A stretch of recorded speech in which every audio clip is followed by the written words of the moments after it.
I just received this postcard from the executives that received the bonuses with AIG. There was also a letter that came with it, and I'll read it for you now. We at AIG are very grateful and thankful that the government bailed us out yet again. And I think we're at about $170 billion or so right now, but don't worry. There'll most likely be more money needed in the future. If we ask for it all at once, people could just say no.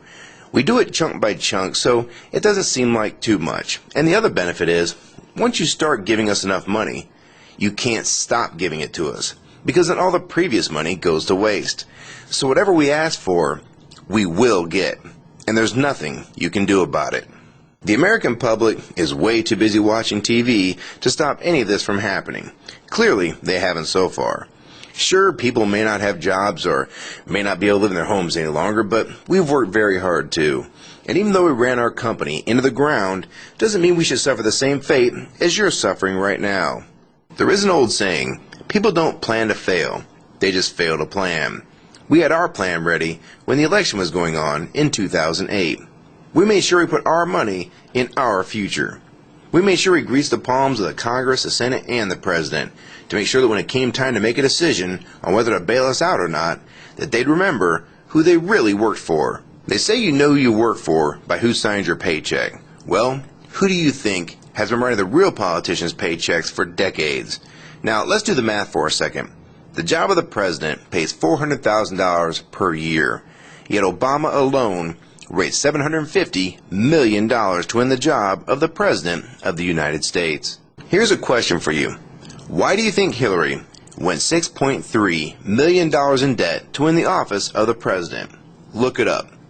Does it make sense to spend $6.3 million out of your own pocket to campaign for a job that pays $1.6 million over 4 years? Have any of you ever thought about how bad of an investment this is if things are being run legitimately? And these are the very same people that are going to fix the economy. Yeah, right. All we heard over the TV and the internet the last year was, where do I put my money? Where should I invest my money? Some people have said put it in the markets or put it in real estate. Some said the banks. Some even said gold and silver. Those people were all fools. We put our money in the best investment of 2008 that no one was talking about. The politicians. We've been greasing the palms of politicians for decades, and now it's time for them to pay back our investment and remind the government who works for who here. We signed their real paychecks, and without us, they never get in office in the first place. So the next time you see that dog and pony show where Congress is grilling the automotive industry or the banking industry or even the financial institutions, keep in mind who works for who here. Now, we show up and take a little verbal abuse, but in the end, we get the money and the bonuses. Sure, they're going to tax some of it, but we're still in business. And we have more money now than we did before. And this is really all for show. Nothing ever really happens but a few good sound bites, so we take a little public tongue lashing. People get that every day. The difference is, we're getting billions for it. Our favorite politician to watch during all this has to be Chuck Schumer. The people he represents must never listen to a word he says, because one minute he's saying this.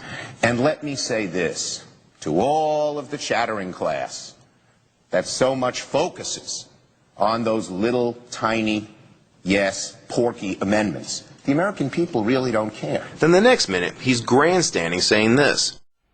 My colleagues and I are sending a letter to Mr. Liddy informing him that he can go right ahead and tell these employees that are scheduled to get bonuses that they should voluntarily return them, because if they don't, we plan to virtually tax all of it. He should tell these employees if they don't give the money back, we'll put in place a new law that will allow us to tax these bonuses at a very high rate so that it's returned to its rightful owners, the taxpayers. So for those of you who are getting these bonuses, be forewarned. You will not be getting to keep them. How one person can sit on both sides of the fence with such conviction is just brilliant. We really have to start awarding honors for the best supporting actor by a congressman or senator in the near future, because these finely tuned performances sure are a work of art.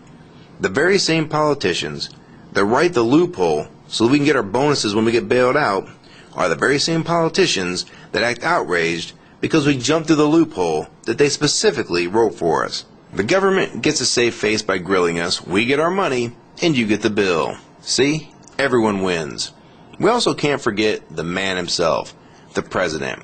He could have said no to this and not signed it, but thankfully, he doesn't seem to read these things, because he's too busy picking his teams for March Madness this year and going on The Tonight Show to talk about his bowling skills. So the $100,000 we invested in his campaign have really started to pay off nicely. Companies like ours give a very large percentage of that $750 million to fund Obama's presidential campaign. So you can expect to see a lot more money come our way in the very near future, while the dollar still has value. That's why there's always such urgency to pass these bills immediately. The only way they can pass this bill is by creating and sustaining a panic atmosphere. That atmosphere is not justified. Many of us were told in private conversations that if we voted against this bill on Monday, that the sky would fall, the market would drop 2,000 or 3,000 points the first day, another couple thousand the second day, and a few members were even told that there would be martial law in America if we voted no. That's what I call fear-mongering. Unjustified. Proven wrong. We've got a week, we've got 2 weeks to write a good bill. The only way to pass a bad bill, keep the panic pressure on. Here we are with 1,100 pages. 1,100 pages not one member of this body has read. Not one. There may be some staffer over in the Appropriations Committee that read all of this last night. I don't know how you could read 1,100 pages between midnight and now. Not one member's read this.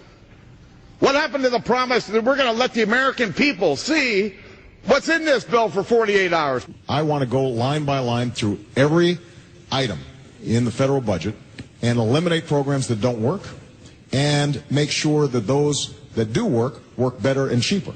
So when Senator McCain proposes a $300 billion tax cut, a continuation not only of the Bush tax cuts, but an additional $200 billion that he's going to give to big corporations, including big oil companies, $4 billion worth, that's money out of the system. And so we've got to prioritize both our spending side and our tax policies to make sure that they're working for you. But nope, we don't have time to do that.